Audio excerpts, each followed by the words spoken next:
साठी सर्व पत्रकारांना बरोबर घेऊन आंदोलने छेडली आणि हा महामार्ग सुकर कसा होईल अशा दृष्टिकोनातून पावले उचलली। ते यशवंत देशमुख साहेब या आंदोलनाच्या निमित्त आपलं मार्गदर्शन करण्यासाठी आपल्याला या नेतृत्व करण्यासाठी आंदोलनाच्या या ठिकाणी उपस्थित। मी प्रथमतः रायगड प्रेस क्लबच्या सर्व पत्रकारांच्या वतीनं मी त्यांचं स्वागत करतो। गेल्या 20 वर्ष साहेबांच्या नेतृत्वाखाली मुंबई गोवा महामार्गावरती होणारे अपघात आणि त्याच्यामध्ये जाणारे निष्पाप बळी याचा सारासार विचार करून या कोकणात जाणारा जो कोकणवासी असेल, पर्यटनाच्या माध्यमातून जाणारा जो पर्यटक असेल, त्याला सुखरूपपणे कोकणामध्ये पोहोचण्यासाठी हा महामार्ग चांगल्या पद्धतीचा सुस्थितीचा चौपदरीकरण झाला पाहिजे ही मागणी सातत्यानं 20 वर्ष साहेबांच्या नेतृत्वाखाली आम्ही आंदोलने केली। मग तो कचरी घाट असेल, कोलाड असेल, नागोठणा असेल, असे अनेक ठिकाणी आम्ही हा आंदोलन मागच्या 20 वर्षाच्या काळामध्ये केल्यामुळं या झोपलेल्या सरकारला जागा करण्याचं काम रायगड प्रेस क्लबच्या या रायगड जिल्ह्यातील सर्व पत्रकारांनी साहेबांच्या नेतृत्वाखाली केलं। हा महामार्ग कुठेतरी पूर्णत्वास येत असताना साहेब खरोखर आपण आंदोलन केलं हे कुठेतरी फलित आपल्याला मिळालंय असं काहीसं वाटत असताना लवकरच या रस्त्याचं जे रखडलेलं काम आहे, ज्या ठिकाणी पुलाचं काम असेल, ज्या ठिकाणी बाकी काम असेल ते पूर्ण करतील आणि हा नंतरच रस्ता सुरू करतील अशी अपेक्षा असताना या किसे कापू सरकारने काय केलं असेल त्या निष्पाप बळींचा तर त्यांनी विचारच केला नाही। या ठिकाणी सर्वसामान्य जनतेचा प्रवासाचा विचार केला नाही, मात्र आपला खिसा भरण्यासाठी या टोलचा उद्घाटन सुद्धा झालेलं नाही, या रस्त्याचा उद्घाटन सुद्धा झालं नाही। रस्त्याचं काम अनेक ठिकाणी बाकी असताना हा टोल सुरू करून खिसे कापूची केली आहे। त्याला कडकडीत विरोध करण्यासाठी रायगड प्रेस क्लबच्या वतीने हे आंदोलन आज तातडीचं घेण्याचं काम केलेलं आहे।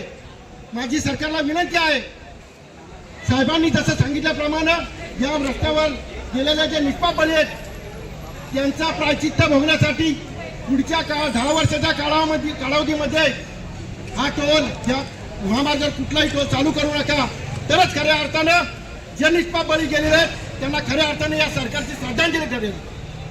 दुसरी मागणी अशी आहे, जोपर्यंत या रस्त्याचं जे रखडलेलं काम आहे ते पूर्ण केल्याशिवाय अधिकृत तुमचे केंद्रीय मंत्री असतील, गडकरी साहेब असतील किंवा महाराष्ट्राचे मुख्यमंत्री देवेंद्र फडणवीस साहेब असतील, सुनेत्रताई वहिनी उपमुख्यमंत्री असतील, एकनाथ शिंदे असतील, या सर्वांचं या मार्गावरती येऊन अधिकृतरित्या उद्घाटन आणि या रस्त्याची घोषणा होत नाही तोपर्यंत कुठल्याही प्रकारचं टोल या ठिकाणी आकारू नये या मागणीसाठी आम्ही या ठिकाणी आलेलो आहोत। या कारपाडा रोडवरती जो टोल आकारलेला आहे तो भरमसाठ आहे, तो महामार्ग किती दिवस रोखू शकतो याची नोंद होण्यासारखा हा महामार्गाचा इतिहास आहे। त्यामुळं या महामार्गाच्या सातत्यानं दुर्लक्ष सरकारनं केलेलं आहे। अगोदर हा महामार्ग होऊ नये यासाठी दुर्लक्ष केलं, आता महामार्गाचं काम कुठे 80% 85% होत आलेलं आहे। काम अजून पूर्ण व्हायचं आहे, म्हणजे बायपासचे कामं राहिलेले आहेत, उड्डाण पुलाचे कामं राहिलेले आहेत, सर्व्हिस रोडचे कामं राहिलेले आहेत। असं असताना देखील महाराष्ट्र सरकारनं ह्या टोल सुरू केलेला आहे। म्हणजे इथून गोव्यापर्यंत म्हणजे पणजीपर्यंत जे टोल आहेत ह्या महामार्गावर तर 8 ते 9 टोल उभे होते आणि रायगड जिल्ह्यामध्ये 3 टोल उभे केले जात आहेत। म्हणजे इथून पनवेलपासून जर आपल्याला महाडला जायचं असेल तर यापुढे 300 रुपये आपल्याला टोल भरावं लागणार आहे साध्या गाडीला, मोठ्या गाडीला आणखी वेगळे पैसे भरावे लागणार आहे। रस्त्याचं काम अर्धवट राहिलेलं असताना देखील महाराष्ट्र सरकारनं हा टोल वसूल केलेला आहे। आम्ही सरकारचा या आंदोलनाच्या निमित्तानं निषेध करतो आहोत आणि कुठल्याही परिस्थितीमध्ये हा टोल कार्यान्वित होणार नाही, सुरू होणार नाही याची आम्ही काळजी घेणार आहोत। सरकारनं आमच्या या मागणीची दखल घेतली नाही, या आंदोलनाची दखल घेतली नाही तर आपल्याला 1 जून नंतर परत एकदा अधिक मोठ्या प्रमाणामध्ये आंदोलन करावं लागेल आणि हे आंदोलन केवळ कोकणातल्या पत्रकारांपुरतंच मर्यादित नसेल तर महाराष्ट्रातले हजारो पत्रकार या ठिकाणी आणून एक मोठं आंदोलन आपल्याला जूनच्या पहिल्या आठवड्यामध्ये आपण करू। माझी सरकारला या निमित्तानं विनंती आहे की कोकणी जनतेचा जास्त अंत पाहू नये आणि हा जो टोल येथे सुरू केलेला आहे तो तातडीने रद्द करावा। हा टोल सुरू केल्यामुळं स्थानिकांना तर भुर्दंड पडतोच आहे, परंतु याचा पर्यटनावर देखील परिणाम होणार आहे. म्हणजे इथून अलिबागला जायचं असेल तर 200 रुपये जर टोल भरावा लागत असेल तर कुठलाही महाराष्ट्रातला कुठलाही पत्रकार यापुढे कोकणात येणार नाही आणि याचा थेट परिणाम कोकणातल्या पर्यटन विकासावर होणार आहे. त्यामुळे सरकारने आता जास्त अंत पाहता न पाहता हा टोल येथे रद्द केला पाहिजे आणि पुढं खांब आणि पुढं जे दोन टोल उभारणीचं काम चालू आहे ते देखील तातडीनं थांबवलं पाहिजे. आमची अशी मागणी आहे की अगोदर हे रस्त्याचं काम पूर्ण करा.